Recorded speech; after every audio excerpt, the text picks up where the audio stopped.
कुटुंबातील परिवारातील सर्व सदस्यांना सुख समृद्धी मिळो आणि सगळ्यांचं आनंदाचं वातावरण राहू, या डोंगरादेवच्या कार्यक्रमाच्या निमित्ताने मी या डोंगरादेवाला प्रार्थना करतो. आणि आदिवासी हा निसर्ग पूजक आहे. आदिवासीला कुठलाही धर्म लागू होत नाही. आदिवासी ना हिंदू आहे, ना ख्रिश्चन आहे, ना मुस्लिम आहे, ना शीख आहे.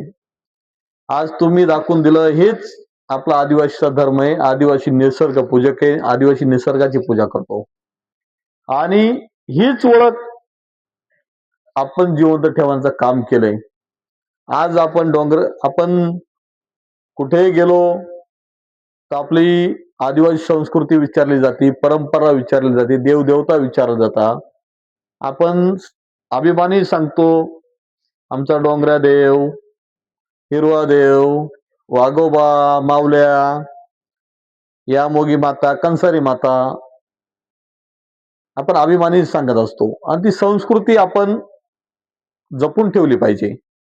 त्या संस्कृतीमुळे आपलं आरक्षण टिकलेलं आहे आदिवासींचं, आणि ही संस्कृती आपलं अस्तित्व आहे. त्यामुळे येणाऱ्या भविष्यातील सर्व पिढीनी, आपल्या वडीलधाऱ्यांनी, पूर्वजांनी ही संस्कृती पुढे आणलेली आहे. आपल्या डोंगरादेवचं सण कार्यक्रम दरवर्षी आपण करत